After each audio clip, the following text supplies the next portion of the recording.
mukulu ono yali ku campaign trail ya Honorable Kyagulanyi nga munnamawulire era nga alaga biki ebigenda mu maaso. Naye mulimu munnange abatakitwala bulungi kibekyanyiisa kubanga yali akola omulimu gwe nga munnamawulire era bamukuba omutwe ne bagwasa ekitundu.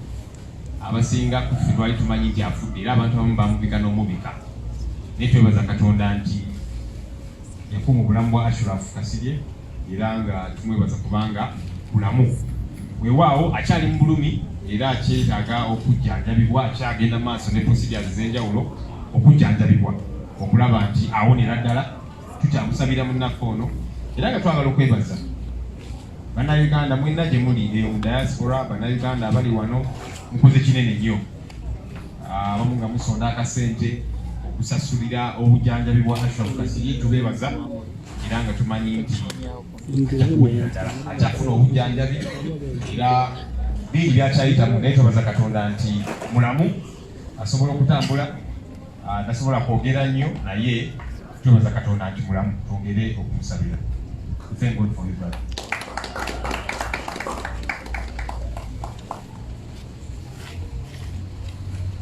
So there's one or two issues, other issues that I wanted to comment on. We have written to several political parties what we term the forces of change.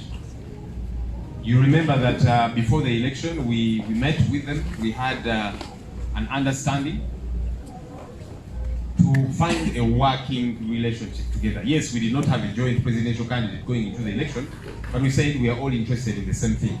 We all want a better country, we all want change. And so we agreed on a couple of things at the time. We said we will find ways of protecting our votes together. And we did quite a bit of that on several fronts.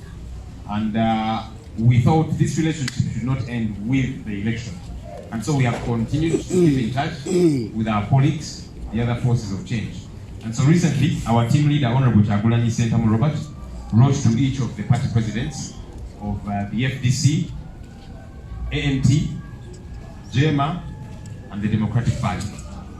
And the idea is we are requesting to meet with them so we can touch base, evaluate the election that we just came out of, which was brutal for all of us in many respects, but also compare notes, share ideas, see how we further strengthen the struggle that we are involved in, because the struggle has not ended yet. We have got to ultimately see peaceful transfer of power in this country, remove the dictatorship, and get our country on course to becoming better. And all of us are involved in that. And so we think there is unity in strength, and so want to discuss about all these different issues.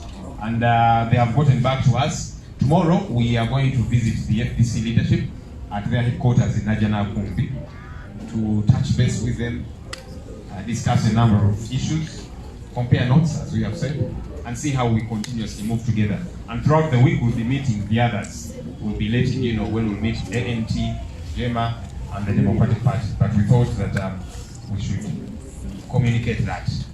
Mr. Museveni and his team, they like it when we are split, when everybody is doing their own thing. But when we come together, we are stronger than when we operate individually. So that's why we thought it important to meet up and keep moving together.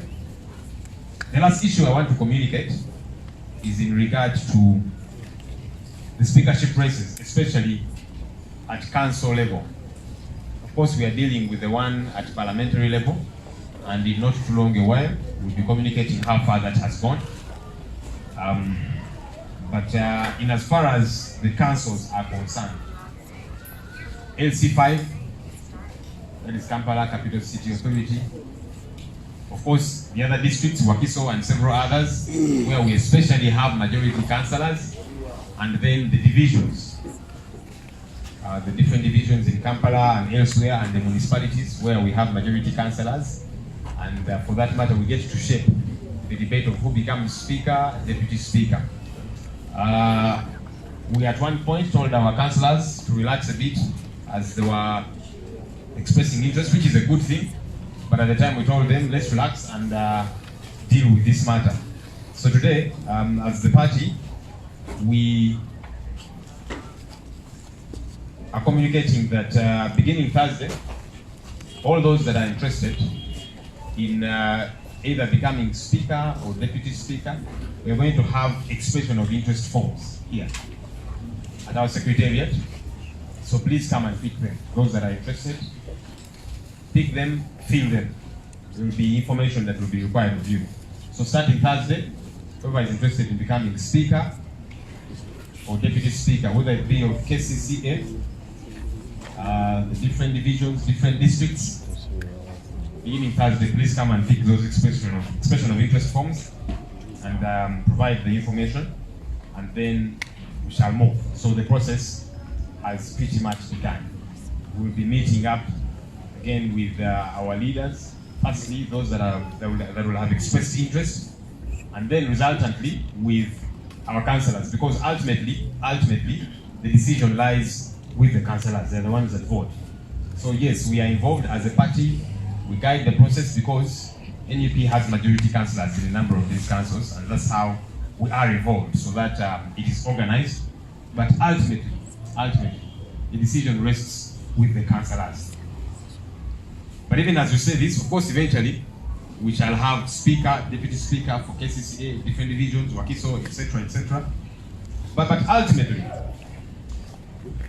our hope is that whoever becomes speaker, whoever becomes deputy speaker, it is for the good of the struggle, not just the individual. And we have been saying this all the while, that all the positions that we have, we must use them to further the struggle. And so that's important for those that are vying for these positions. You need to know that you get to occupy that position at the behest of the people. And so our expectation is that we get to use those positions to fight injustice, to fight bad governance, to fight human rights violations, to fight the brutality that is ongoing, to fight the bad leadership that is prevailing in our country, so that those get to be struggle fronts, that those get to be platforms that we use to further the struggle. And that's why we're interested in these positions. So for those who are thinking, no, but now, why are we interested in the positions? Of course we are. Right from the position of President of Uganda and several others. We need them so we can use them to fight. So we can use them to make sure that the struggle of the people of Uganda is delivered. And so that's important. So whoever comes to pick a form, have that at the back of your mind. But this is not just about you being called speaker or deputy speaker. Yes, there's that and so much more. But most importantly, that we use these as platforms for the struggle. Okay, I'll briefly, perhaps translate what I've said in Uganda for our Uganda-speaking media houses. Excuse me? Yes, please. Some question. I'll take questions when I'm done. Hope that's fine. When I'm finished translating. Sindio?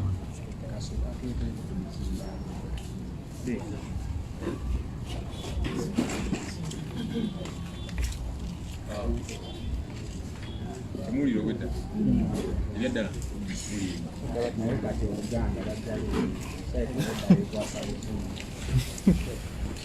So wait. There. Mic check 2 1. No what wabadde wamala. Maybe bring it. Si toyinza okugukoola. Sita wa Uganda wangamba wayiga oluzungu kati togamba baweereza so n'abalabi tobawayiriza. Okay, hopefully that is better. Yeah. I've seen a team, I think it is coming from Busoga. Abasoga mulio. Muli Bukalamu. Tusangaire.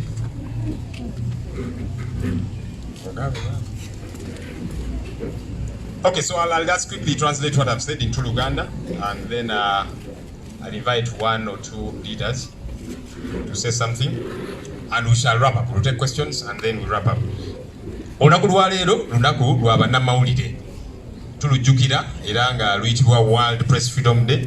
Tulujjukira nga tujjukira emirimu gya bannamawulire bye bayitamu nga bakola emirimu gyabwe, era nga obukulembeze b'amawanga gonna nga balina okweyama okukola ekisoboka kyonna kulaba nti eddembe ly'abannamawulire teryalirinnyirira buli ngeri yonna nga bakola emirimu gyabwe bagikole nga teri alinnyirira ddembe lyabwe nga bannamawulire. Naye kyenyamiza nti wano mu ggwanga lyaffe Uganda nga tujjukira olunaku luno World Press Freedom Day, olunaku lw'abannamawulire, ate mwattu ng'eggwanga tukoze kinene nnyo okutyoboola eddembe ly'abannamawulire, okulirinnyirira, okulaba nti bannamawulire tebeegazaanya nga bakola emirimu gyabwe. Era tuzze tukiraba mu bya politics, campaigns nga zitandika era paka wezaggwera, bannamawulire bayise mu bingi.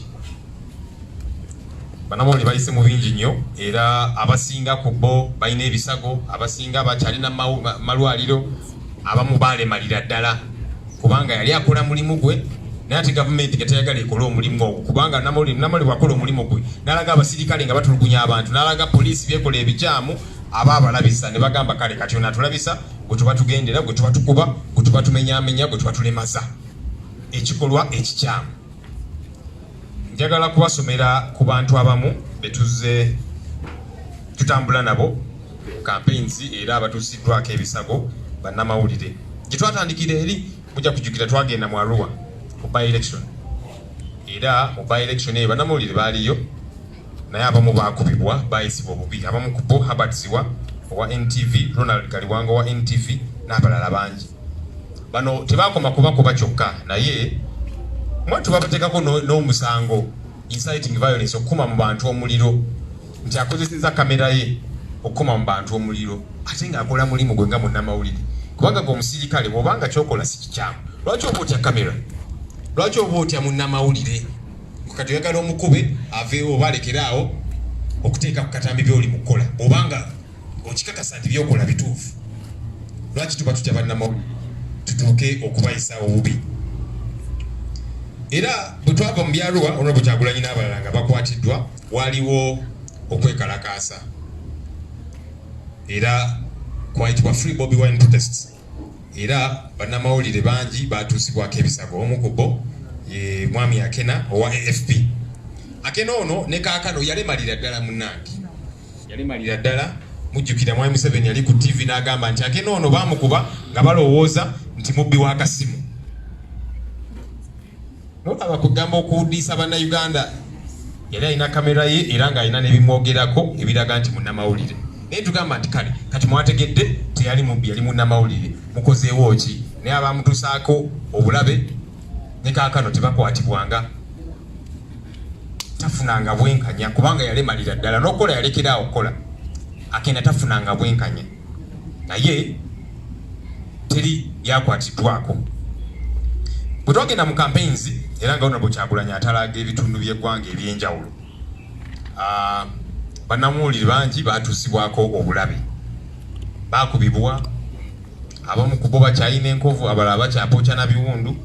Era ngenda kusoma amannya gaabo abamu: Ali Mivule owa NTV, Daniel Lutaya NBS, Kitimbo Thomas NBS, Waiswa Moses Busoga 1FM, Batese Sanga BBS, Jonan Atusingwize Pal FM, Buganda Ronald Mugenyi Ghetto Media, Abubeka Lubowa Daily Monitor, David Lubowa Daily Monitor, Ashraf Kasirye gutubalazeeko naye yatuusibwako obulabe kwa Ghetto Media n'endala.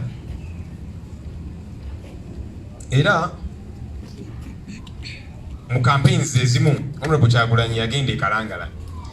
Kugenda e Kalangala, campaign team ye ba Eddie Mutwe Nubiandi n'abalala babakwata era bakyali kitali. Kyovudola ffe kyalemeddeko nga tubanja abantu bano, tukola buli kisoboka ekikirizibwa mu mateeka okulaba nti ensonga y'Abanubiandi ne ba Eddie Mutwe ba Dan Magic n'abalala tetunnagivaako era tukyagiremeddeko paka twambala zi t-shirts nga zino okugamba nti abantu baffe tukyababanja makooti n'awalala. Naye nga bakwata Banubiandi ne ba Eddie Mutwe, bannamawulire bangi abamu babakwatako ne babasibako okumala akaseera, abalala baatuusibwako ebisago. Abamu ku bo mwe mwali Wandera Derrick owa Daily Monitor, Carlton Scovia Nakamya BBS, Richard Kalema oyo akyali kitalya. Kampala Lukman oyo munnamawulire waffe ebifaananyi wano nga NUP akyali kitalya. Kafuko Stanley abangi gomanyi nga Kistan oyo ye social media manager waffe naye akyali kitalya. Mulimira Musa ali kitalya. Mpanga Charles owa Map Media ali kitalya. Mutalya Geoffrey owa Ekyoto Media ali kitalya. Pimpa owa Pimpa Promotion naye ali kitalya. Dora Nalumansi owa Diaspora TV naye bamukwatako ne bamutuusaako obulabe. Abasinga kati n'abalala of course. Naye kati bano abasinga nga bwe mbagambye bali kitalya. Ku lwaki? Lwakola mulimu gwe nga munnamawulire. Kati ne weebuuza okubeera munnamawulire gubeera musango. Bannamawulire bo tebakkirizibwa kukola mirimu gyabwe. Twava mu kalulu era nga bingi ebyalimu okutyobola eddembe ly'abantu bangi bayisibwa bubi ne tutandika okukola ebintu ebyenjawulo okugyayo ensonga eno okufuna obwenkanya. Twatwala ekiwandiiko ku UN Human Rights Office naye olunaku olwo mune twalinga abali mu lutalo. Twalinga abali oba mu Garamba Forest oba wa abasirikale bajja ne bakuba abakulembeze baffe olwamala ne bagendera bannamawulire be balaba nti bano bannamawulire kuba bannamawulire baali balina bwe bali bonna nga balina zikamera zaabwe n'ebibogerako nti bannamawulire ne bakuba kamera ne bazimenya ne bamenya emitwe gy'abannamawulire bangi bakyapookya na biwundu. Era abamu ku bo mwalimu John Cliff Wamala owa NTV, Josephine Namakumbi owa NBS, Irene Abalo Daily Monitor, Timothy Murungi New Vision, Sabiti Joseph NBS, Henry Sekanjako New Vision, Geoffrey Twesije NTV, Shamim Nabakoza, Bate Abubeka owa Observer, Nalule Amina Galaxy, Rashida Galaxy n'abalala bakubibwa. Era abantu bano mu kkubibwa kati bannamagye abakulu mu magye ne baga nti akakati katukwatagane ne bannamawulire bano tubeetondere era ne bazanya n'omupiira ne bateekaka n'omupiira gwe bazanya nga balaga nti embeera kati eteredde tetugenda kubiddamu. Wayitawo ennaku zaalimbale abalala ne baddamu ne bakubibwa omuli Matovu Enoch owa NTV, Teddy Nakaliga NTV ne Spark TV n'abalala bazze bakubibwa. Nga babukubira ki? Kubanga bannamawulire. Era wano wetugambira bannamawulire bannemwebereremu mu buli ngeri yonna. Abasajja bano bagenda sigala nga babatikka emiggo babawuddiise nti akakati tutuule tuwayemuko tukuba omupiira mulowooze nti biwedde. Olumala omupiira n'okwogeramuko enkya nga babatandika buto. Ate ekinyamiza abakulira bannamawulire oluusi be bagenda yes ne bawayamuko ne bazanya emipiira naye bannamawulire bano abagenda mu field abakubibwa emiggo bo tebabibeera namo. Kati nolowooza nti bali bakama baabwe babakiikiridde naye wa. So bannamawulire tubasaba mulemere ku nsonga zino musigale nga mulwanira eddembe lyammwe. Tekigaana kubanga emuyinza ogamba nti kakati poliisi UPDF n'abalala tuba boycotting tusooke tubalekemu kubanga batukuba ate bamala bakuba ne babayita mu babwe coverage ku lwaki.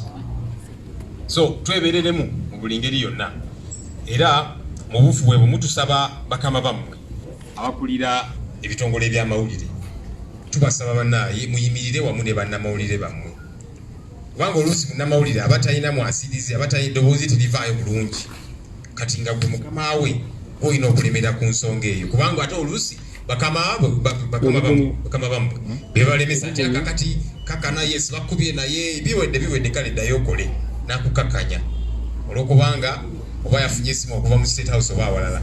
So abakulu mu bitongole by'amawulire tugamba nti ensonga eno tetugibikkirira kubanga kati kigenda kweyongerayo bwe tusigala nga tubyogerako mpolampola ne tusirika bajja sigala nga bakuba bannamawulire nga babayisa obubi.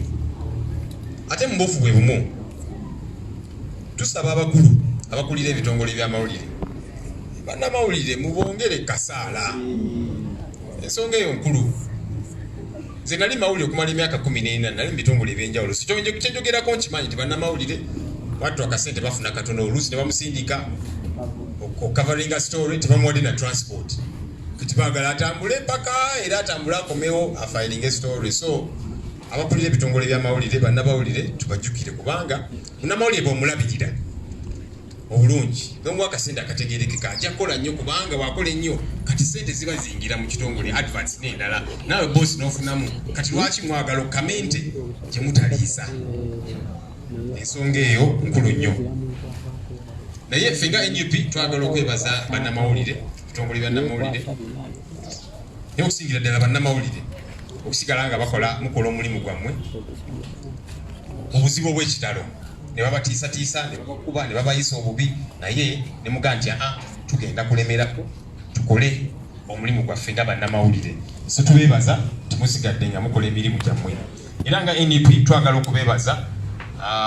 olw'okusigala nga mujja mu activities za NUP oluusi wabeerayo tiyagaasi oluusi waliboka egenda nesenkanoga kati activities za NUP zafuka za migo naye nemusigala nga mujja oluusi ne babatiisatiisa toddayo eyo ku NUP n'ebirala naye mulemeddeko ne mugaa nti tetukola mulimu gwaffe kubanga abalala nabo nga bafuna coverage lwaki NUP eboolebwa so twagala okubeebaza bannamawulire olw'okusigala nga temutujjako maaso weewaawo oluusi wabeerawo obutakkaanya obutonotono n'ebitongole by'amawulire ebimu era ffe tubibuulira kubanga tutambulira ku mazima nti bwe tuba tulina obutali bumativu ebitongole bye tubibuulira nti kakati bwano naye omanyi wankootinze bubi kino saakyogedde lwaki wakitaddeyo lwaki wawandiise story nga osinziira ku bbaluwa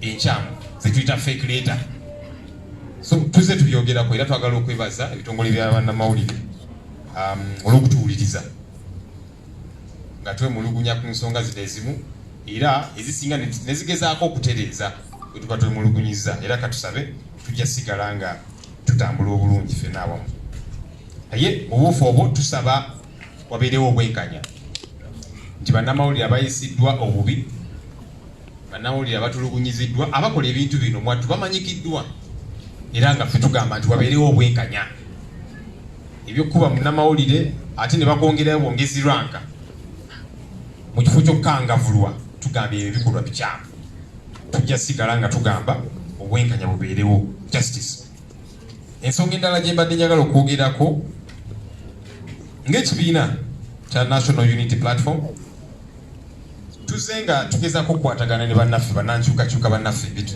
kituyita forces of change era mwatulaba nga tugenda mu kalulu twatula awamu n'abakulembeze b'ebibiina ebirala ne tukkaanya engeri gye tuyinza otutambulira awamu mu nkola ey'obwa Sseruganda nti newankubadde tetwakkaanya ku presidential candidate omu naye nga waliwo bye tusobola okukkaanyaako era ne tugamba nti ebintu bino tulabe engeri gye tubitambuza tugamba tulabe engeri gye tukuumamu akalulu kaffe ffenna awamu era twagezaako okubikola naye tugamba nti enkola eno ey'obwa Sseruganda tetwagala ekome n'akalulu nga tugamba nti tukyali mu ttabaalo nakyemalire tannavaako tukyalwanyisa effugabbi tukyalwanyisa obulyake tukyalwanyisa okutyoboola eddembe ly'abannayuganda abantu baffe bali makomera n'ebirala ate bikyeyongera naye tugamba nti tulabe engeri gye tukwatagana awamu era omukulembeze waffe Honorable Kyagulanyi Ssentamu Robert yawandiisa amabaluwa ng'agawandiikira abakulembeze b'ebibiina ebyenjawulo FDC, ANT, JEMA ne DP nga tugamba nti tubasaba okubasinkana okuwayamuko nabo tulabe engeri gye tusobola otambulira awamu ngeri emu oba endala Uganda agamba agali awamu ge galuma ennyama so nga kikulu gavumenti ya Mwai Museveni eyagala etwawulemu buli omu abeere ng'akola bibye kubanga kimanyi bwe twegatta okwegatta ge maanyi bwe tubeera obumu so twabasabye ne bakkiriza era tugenda tutandika okubasinkana olunaku lw'enkya tugenda ku FDC ku makya kitebe kya FDC okubakyalirako abakulembeze baabwe n'okuwayamuko nabo ku nsonga ez'enjawulo okulaba engeri gye tuyinza otambula awamu n'ebirala era ne ANT nayo tujja funa obudde ne JEMA ne DP nga twagala oluusi munnange tujja kukkiriza nti oluusi abawagizi baffe ate bagenda ne beerumaaluma ekitali kirungi so tuli basanyufu nti embeera eyo yakendeera waliwo embeera eyo bwe yali nga y'amaanyi nnyo naye abawagizi tubagamba naye tukakkane kitwagala kyekimu omulabe waffe CFDC, CANDC, DPC, JEMA omulabe waffe ye NRM ye Mwai Museveni emundu eza politics tuzitunuze ewamba M7 ne NRM saati sikwezi tuzetuduzaamu ffe nga ffe era tuze nga tukitegeera nga tulina okukiggumiza era tusuubira nti kijja tuyambako okusigala nga tutambulira awamu nga tuwayamuko nga tuwaŋŋana amagezi okulaba nti struggle yaffe eno egguka. Nja kusembyayo kyenayogeddeko ensonga ya speakership races. Of course ya parliament ekwasaganyizibwa mukadde akatali kawala nnyo tujja kuba tubabuulira engeri gye tugenda otambula naye tulina we tutuuseeko. Then nezi local councils kubanga nga NUP tulina bakansala abawerera ddala mu council ez'enjawulo ono mu Kampala ku districts divisions e Wakiso ne districts endala ne municipals n'endala era nga kitegeeza nti speaker ne deputy speaker wazi councils zino baba bagenda kuva mu ffe nga NUP. So ng'ekibiina tubuulira abeegwanyiza ebifo ebyo njagala bwa speaker wa deputy speaker nga member wa NUP tugenda kuba ne form wano tuyita expression of interest forms era nga mujja tandika okuzikima ku Lwokuna muzikime muzijjuze tubuulire ebibakwatako byetwagala okumanyako tulabe engeri gye tugenda okwasaganyamu ensonga eno era tujja kusinkana abakulu abo abeegwanyiza ebifo bino era oluvannyuma tusinkane ne bakansala abaffe tutambuze ensonga eno kubanga weewaawo ng'ekibiina ffe tulina bakansala abawera naye abantu abo tebagenda salibwawo wano bakansala eventually be balonda era nga twagala bakansala beetabe nnyo mu nsonga eno mu nkola ya demokrasiya kubanga bakansala be balonda basipiika baabwe. So tugenda tambula nabo mu buli ngeri naye nga twagala tusooke tutegeereko tubadde tubiwulire eyo mu ngambo social media biki onayagala bwa sipiika nono nakika twagala tukikole mu butongole abeegwanyiza ebifo ebyo mututegeezeeko. So forms zigenda kubeerawo wano kutandika Olwokuna n'Olwokuna muzikime muzijjuze tubategeereko tutandike ensonga zino. Naye kino kikulu nga bwe nakyogedde wali nti ebifo bino tubyetaaga naye tubyetaaga ku lwaki ku lwa struggle. Twali mu lusirika ne tukuba n'ekirayiro nti abakulembeze ebifo bye twafunye tubikozese okwongerayo struggle. Wowe ng'omukulembeze yes obulamu obukyuka abadde ayambala embala ebiraka oluusi noyambala akasuuti akakabi bwe bityo bibaamu nikubanga abantu bagamba omukulembeze waffe naye twagala abeere mu kifaananyi ky'omukulembeze weewaawo ebibeeramu naye okusingira ddala twagala struggle yeba esinga okufuna mu kifo ekyo esinga eggwe okufuna mu kifo ekyo struggle gyetulimu. People power, our power, people power. So platforms zino tuzikozese okulwanyisa obulyake okulwanyisa effugabbi okulwanyisa effuga ery'obwannakyemalira okutyowola eddembe ly'abantu bannaffe bakyali makomera naki. So ebifo bino nga tulina okubikozesa nga tuyiwa mu struggle nga tugigeza nga tugyongerayo mu buli ngeri yonna.